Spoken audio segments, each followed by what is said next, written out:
La neutralité de la Suisse est inscrite dans la Constitution fédérale à l'article 185. Le Conseil fédéral prend des mesures pour sauvegarder la sécurité extérieure, l'indépendance et la neutralité de la Suisse. Dans la 4e édition révisée d'une brochure d'information, le département fédéral de la défense, DDPS, explique lui-même comment il faut interpréter ces propos. Neutre vient du latin neuter, ni l'un ni l'autre. Une puissance est neutre lorsqu'elle ne prend pas parti dans une guerre. Cependant, dans la même édition, le DDPS se contredit lui-même et s'octroie une grande marge de manœuvre. Par exemple, la reprise de sanctions économiques imposées par l'ONU ou d'autres auteurs internationaux comme l'UE serait compatible avec la neutralité. Mais dans ce cas, la Suisse devra, bon gré mal gré, prendre parti. C'est ce qu'elle a fait le 28 février 2022 lorsqu'elle a adopté les sanctions économiques de l'UE contre la Russie. Le DDPS, ou était-ce le département des affaires étrangères, le DFAE, a dû remarquer cette contradiction. Le 3 mars 2022, juste après l'adoption des sanctions économiques contre la Russie, le DFAE a publié une nouvelle brochure intitulée « La neutralité de la Suisse ». La 4e édition révisée précédente n'est plus disponible. Dans la nouvelle brochure, qui se présente sous un tout nouvel aspect, on ne trouve plus la formule « Une puissance est neutre lorsqu'elle ne prend pas parti dans une guerre ». En outre, le DFAE a justifié dans la nouvelle brochure la reprise par le Conseil fédéral des sanctions de l'UE contre la Russie. La Russie a violé de manière massive les normes élémentaires du droit international. Ainsi, la nouvelle brochure du 3 mars 2022 pose également la question de savoir comment la Suisse peut préserver au mieux ses intérêts tout en contribuant à la sécurité dans le monde. Une option serait que la Suisse prenne clairement position pour l'un ou l'autre camp lors de conflits militaires à l'étranger. La neutralité de la Suisse est plus que jamais sur la sellette. Ainsi, le conseiller fédéral fraîchement élu, Martin Pfister, a clairement indiqué dès la première conférence de presse qu'il souhaitait aménager la neutralité de manière flexible. En juin 2024, 87 scientifiques, diplomates et politiciens ont demandé dans un manifeste que le Conseil fédéral repense la neutralité suisse. Avec sa définition d'une neutralité orientée vers un but, il serait possible, dans une guerre, de traiter l'agresseur différemment de la victime. Des sanctions contre l'agresseur seraient autorisées, tout comme des prestations de soutien envers le pays agressé. Et il serait possible de coopérer avec des alliances militaires comme l'OTAN. Un exemple actuel. En janvier de cette année, l'UE a approuvé la participation de la Suisse au programme UE-USA Military Mobility. À l'avenir, les véhicules de l'armée étrangère, le matériel, les munitions et les armes, ainsi que le personnel militaire pourront traverser le territoire suisse sans grande procédure d'autorisation, en fait, sans frontières. Voilà donc où mène la flexibilité annoncée par le Conseil fédéral élu Pfister. En cas de guerre d'agression, la Suisse doit pouvoir prendre parti et soutenir le pays agressé. Mais dans une guerre, la frontière entre l'agresseur et la victime est-elle toujours claire et nette? Et qui détermine où se situent les frontières? Qui le définit? Est-il vraiment possible de prendre parti dans une guerre sans en porter la responsabilité?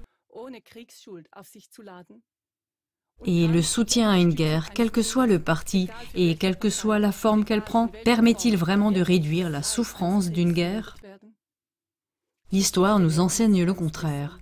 Avant toute chose, il convient de noter que la première victime de toute guerre est la vérité. C'est ce qu'on cite souvent.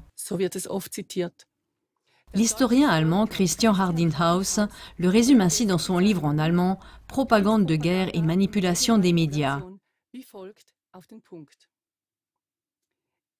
Il n'y a pas de pays dans l'histoire qui n'ait pas utilisé les moyens de la propagande pendant la guerre. C'est pourquoi, lorsque deux pays sont en guerre, les deux parties font toujours de la propagande. Voici quelques exemples. Comme l'a montré par exemple le documentaire « Quand les présidents américains mentent », les guerres menées par les États-Unis, comme par exemple au Vietnam, au Kosovo, en Afghanistan ou en Irak, ont toujours été d'une part des guerres d'agression et d'autre part toujours justifiées par un mensonge. Pourquoi cela n'a-t-il pas entraîné jusqu'à présent une seule sanction contre les États-Unis? Le 20 mars 2003, une coalition de volontaires dirigée par les États-Unis a attaqué l'Irak. Ils ont justifié cette décision comme une guerre préventive nécessaire, car l'Irak aurait été en possession d'armes de destruction massive. Cependant, aucune arme de destruction massive n'a été trouvée et le secrétaire général des Nations Unies de l'époque a condamné la guerre en Irak comme illégale, ce qui n'a entraîné ni sanctions contre les États-Unis, ni aide à la victime, l'Irak. Du 24 mars au 10 juin 1999, quelques 200 avions de combat de l'OTAN ont largué 28 018 engins explosifs sur l'ex-Yougoslavie, y compris des bombes à fragmentation, et 10 à 15 tonnes de munitions à l'uranium. L'OTAN a justifié les frappes aériennes par une prétendue catastrophe humanitaire. Cependant, selon plusieurs rapports, y compris ceux de l'Organisation pour la sécurité et la coopération en Europe, OSCE, il n'y avait pas eu de catastrophe humanitaire ni de nettoyage ethnique avant le début de la guerre. À propos de catastrophes humanitaires, nous allons maintenant nous pencher sur la guerre russo-ukrainienne. Dans le débat actuel sur la neutralité de la Suisse, il s'agit surtout de savoir si la Suisse doit prendre parti pour la victime présumée, l'Ukraine, et la soutenir. Mais les faits sont-ils vraiment aussi clairs? L'Ukraine est la victime et la Russie l'agresseur? Ou pourrait-il s'agir, comme dans toutes les guerres, également ou partiellement de propagande? L'historien et chercheur suisse sur la paix Daniel Ganzer a fait remarquer qu'on ne pourrait jamais comprendre la guerre en Ukraine si on ignorait le putsch de 2014. Ganzer faisait ainsi référence au renversement illégal et anticonstitutionnel du gouvernement à Kiev le 22 février 2014. Le nombre de voix requis au Parlement pour une procédure de destitution du président en exercice, Viktor Yanukovych, n'avait pas été atteint. Auparavant, des tireurs d'élite inconnus avaient tiré des coups de feu mortels sur des manifestants et des forces de police. Il y a eu plus de 40 morts. Le gouvernement en place du président Yanukovych et son unité de police, Berkut, ont immédiatement été tenus pour responsables du massacre. Et ce, bien que les forces de police et les unités spéciales ukrainiennes, comme la Berkut, n'aient pas eu recours à la violence, comme le montrent les enregistrements vidéo. Selon Ganzer, ce putsch est à la racine de la guerre en Ukraine. Les régions orientales de Donetsk et de Lugansk, majoritairement russophones, n'avaient pourtant pas reconnu le coup d'État sanglant de Kiev et avaient proclamé des républiques populaires indépendantes. Le nouveau gouvernement de Kiev a alors envoyé des troupes contre les régions orientales, ce qui a conduit à la guerre civile. Les attaques des troupes ukrainiennes contre la population du Donbass ont augmenté de manière drastique à partir de la mi-février 2022, c'est-à-dire avant même l'entrée des troupes russes. Les observateurs neutres de l'OSCE ont compté jusqu'à 1400 explosions par jour à partir du 17 février 2022. 100 000 civils auraient été évacués vers l'intérieur ou vers la Russie pour se protéger. Les habitants de la péninsule de Crimée qui sont retournés en Crimée après le coup d'État ont également été harcelés et maltraités de la manière la plus cruelle par des partisans meurtriers de Maïdan. C'est ce qu'a démontré le documentaire « Crimée, le retour à la patrie » à l'aide de différents témoignages. Selon le ministère ukrainien de l'Intérieur, 7 personnes des 8 bus qui sont rentrés ont été tuées. Les habitants de la Crimée ont alors commencé à former des unités de défense et ont prévu un vote officiel le 16 mars 2014, conformément au droit à l'autodétermination inscrit dans le droit international, sur la poursuite de l'appartenance de la Crimée. C'était le seul moyen d'éviter de nouvelles effusions de sang. Selon le résultat final officiel, 96,77% des votants se sont prononcés en faveur du rattachement à la Russie. Une comparaison entre la sécession de la Crimée et la déclaration d'indépendance du Kosovo montre qu'il peut y avoir 2 poids 2 mesures dans un cas de guerre ou d'annexion. Le Kosovo a été placé sous la juridiction administrative des Nations Unies après la guerre de 1999 et a proclamé son indépendance le 27 février 2008. Suite à la guerre, la 2e plus grande base militaire américaine d'Europe, Camp Bondsteel, a été créée au Kosovo avec des milliers de soldats sur une surface de 386 hectares. Par leur présence militaire dans une région stratégiquement importante, les États-Unis s'assuraient ainsi le contrôle des routes potentielles des pipelines ainsi que de l'exploitation commerciale des ressources naturelles. Personne n'a parlé d'annexion et personne n'a imposé de sanctions aux États-Unis. Cependant, la Russie, qui a envoyé des troupes en Crimée le 21 février 2014 pour protéger les habitants et garantir sa base navale de Sébastopol, a été sanctionnée.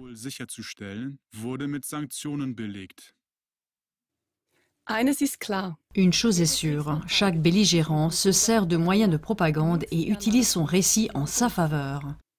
Qui peut garantir qu'une des parties belligérantes n'est pas en partie responsable d'une guerre? La Suisse serait donc bien inspirée de ne pas s'en mêler et de ne pas prendre parti. Comme CLA-TV l'a démontré dans plusieurs émissions et comme le montre l'histoire, les guerres et la prise de parti sont difficilement justifiables. Ce sont surtout les guerres menées par les États-Unis ou l'OTAN qui ont causé des souffrances indicibles avec des centaines de milliers de victimes et des effets dévastateurs à long terme, de l'Irak à la Libye, de la Yougoslavie à la Syrie.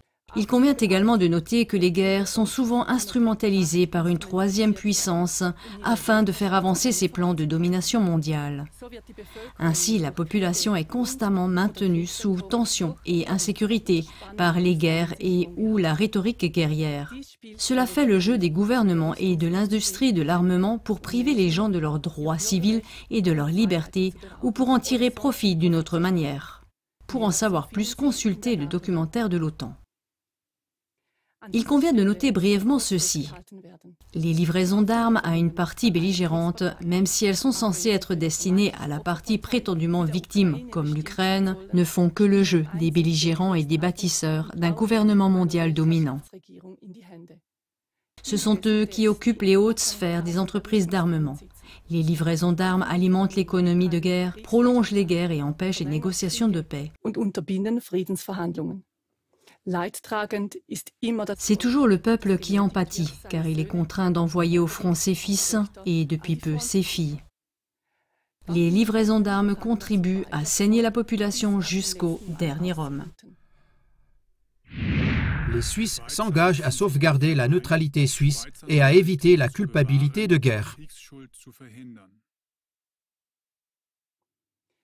C'est dans ce contexte où les guerres sont instrumentalisées et difficilement justifiables que de plus en plus de Suisses s'engagent pour sauvegarder la neutralité suisse et éviter la culpabilité de guerre. En voici 3 exemples. Free Schwitzer, c'est-à-dire Suisse libre du canton de Schwyz, dépose une opposition contre l'atelier de production d'armes à Unterriberg. Extrait du communiqué de presse de la communauté d'intérêt Free Schwitzer du 16 mars 2025. Dans les zones de guerre, les armes causent d'énormes souffrances et de nombreux morts innocents. Seuls quelques-uns profitent de la guerre, par exemple sous la forme de livraison d'armes. L'entreprise allemande Rheinmetall approvisionne des belligérants actifs. Elle veut maintenant développer la fabrication de matériel de guerre à Unterriberg et y installer un atelier de production. La Suisse avait une tradition de neutralité de longue date et un rôle important de médiateur. Aujourd'hui, la guerre est plus proche qu'elle ne l'a été depuis longtemps. La loi sur le matériel de guerre a été introduite à l'origine pour protéger la neutralité de la Suisse et empêcher les exportations d'armes vers les régions en guerre. Il est scandaleux qu'aujourd'hui des exportations d'armes soient également autorisées vers des régions en guerre. Leur part dans le produit final doit simplement être inférieure à 50%. Cela signifie que jusqu'à 50% de sa valeur, une arme peut être exportée de la Suisse vers des pays en guerre. Il est facile de contrôler cette valeur en appliquant des prix de transfert appropriés au sein du groupe. En matière d'exportation d'armes, le Conseil fédéral fait passer les intérêts financiers avant la neutralité. Le lobby des armes a fait du bon travail dans ce domaine. Alors que l'humanité contemple les ruines, Rheinmetall se réjouit de bénéfices records. L'opposition vise à obtenir que les demandes et les préoccupations sécuritaires de la population inquiète soient prises au sérieux. Les activités de Rheinmetall ne sont pas défendables sur le plan éthique. Elles mettent en danger la sécurité des habitants du canton de Schwyz et sont contraires à la Constitution suisse. La guerre n'est pas une fatalité. La guerre est une décision. Il est temps d'en choisir une autre. La communauté d'intérêt Free Schwitzer. Initiative populaire fédérale, sauvegarder la neutralité suisse. Initiative sur la neutralité. Le 11 avril 2024, l'initiative sur la neutralité a été déposée avec près de 130 000 signatures valables. Le 27 novembre 2024, le Conseil fédéral a recommandé au Parlement de rejeter l'initiative sur la neutralité sans lui opposer de contre-projet. L'initiative limiterait fortement la coopération avec des alliances militaires comme l'OTAN. De même, la Suisse ne devrait plus prendre en charge les sanctions de l'UE, comme par exemple celles contre la Russie. L'initiative sur la neutralité sera probablement soumise au vote le 30 novembre 2025 ou ensuite en 2026 et se présente comme suit. La Constitution fédérale est modifiée comme suit. Article 54A, neutralité suisse. Paragraphe 1. La Suisse est neutre. Sa neutralité est perpétuelle et armée. Paragraphe 2. La Suisse n'adhère à aucune alliance militaire ou défensive. Est réservée la coopération avec une telle alliance en cas d'attaque militaire directe contre la Suisse ou en cas d'acte préparatoire à une telle attaque. Paragraphe 3. La Suisse ne participe pas au conflit militaire entre États tiers et elle ne prend pas non plus de mesures coercitives non militaires contre un État belligérant. Sont réservées ses obligations envers l'Organisation des Nations Unies, ONU, et les mesures visant à éviter le contournement des mesures coercitives non militaires prises par d'autres États. Paragraphe 4. La Suisse fait usage de sa neutralité perpétuelle pour prévenir et résoudre les conflits, et elle met à disposition ses services en qualité de médiatrice. Troisièmement, pour une Suisse de bons offices, création du Mouvement pour la neutralité. Extrait d'un communiqué de presse du 14 mars 2025. Pour une Suisse de bons offices, c'est dans ce but que 46 personnes engagées ont fondé dimanche l'association de soutien du Mouvement pour la neutralité, en abrégé BENE. Le mouvement considère la neutralité comme une condition préalable à la paix et à la démocratie directe. En effet, se rapprocher de blocs de puissance ou d'alliances militaires, c'est renoncer tranche par tranche à sa souveraineté. Et c'est justement sur la question existentielle de la guerre et de la paix que toute décision doit être prise par démocratie directe. Le mouvement ne conçoit pas la neutralité comme une mise à l'écart passive et un commerce, mais comme la base d'un engagement en faveur du droit international, de l'interdiction du recours à la force par l'ONU et de la médiation entre parties en conflit. Elle veut donc se mettre en réseau au niveau international et s'engager dans d'autres pays pour la neutralité comme principe de paix.